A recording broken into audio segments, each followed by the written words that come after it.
আসসালামু আলাইকুম ওয়া রাহমাতুল্লাহি ওয়া বারাকাতুহু। ভিউয়ার্স, এখন আমি আলোচনা করব কুফরি কালাম কি এবং এতে আমাদের ক্ষতি কি। ঈমান ইসলামের স্বীকৃতির পরও অনেক সময় মানুষের এমন কথাবার্তা বা কাজ কর্ম প্রকাশিত হয় যার দ্বারা তার অজান্তেই তার ঈমান চলে যায়, সে কাফের হয়ে যায়, অথচ সে বোঝেও না যে তার কি সর্বনাশ হয়েছে। তাই কথাবার্তা বলা, কোনো বিষয়ে মন্তব্য করা বা বিশ্বাস করার ক্ষেত্রে আমাদের সতর্ক থাকতে হবে। আর আমরা যে কথাগুলো সচরাচর বলে থাকি তা হলো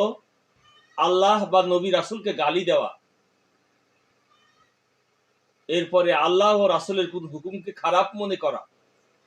এর ত্রুটি বিচ্যুতি তালাশ করা, এরপরে ফেরেশতাদের সম্পর্কে কটূক্তি করা, এরপরে বেহেশতের হুর গিলমানদের সম্পর্কে কটূক্তি করা, এরপর হযরত মুহাম্মদ সাল্লাল্লাহু আলাইহি সাল্লামকে সর্বশেষ নবী হিসাবে বিশ্বাস না করা, হযরত মুহাম্মদ সাল্লাল্লাহু আলাইহি সাল্লামের পরে কোন নবী আসতে পারে বলে বিশ্বাস করা, কারো মৃত্যুতে আল্লাহর উপর অভিযোগ করা, এরূপ কথা বলা যে আল্লাহ তাআলা বললেও আমি এই কাজ করব না, এরূপ আগ্রহ পেশ করা যে যদি আমি কাফের হতাম তাহলে ভালো হতো, নামাজ পড়ে কি লাভ, এমন কথা বলা, আযানের ধনী সম্পর্কে কটূক্তি করা, হারাম বস্তুকে হালাল বা হালালকে হারাম মনে করা, হারাম বস্তু ভক্ষণের সময় বিসমিল্লাহ বলা, জ্যোতিষী বা গণকের ভবিষ্যৎবাণী বা গায়েবী খবর বিশ্বাস করা, কোনো মানুষের প্রতি এরূপ বিশ্বাস রাখা যে তিনি গায়েব জানেন, আল্লাহ ছাড়া অন্য কারো নামে পশু জবেহ করা, এসব কথা,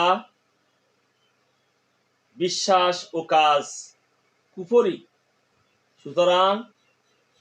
জেনে শুনে ইচ্ছাকৃতভাবে যদি কেউ এসব কুফরি করে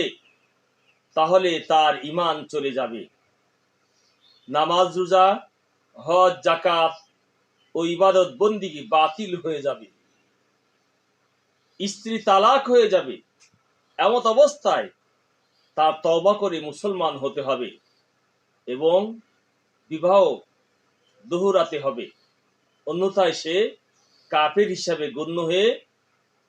জাহান্নামবাসী হবে।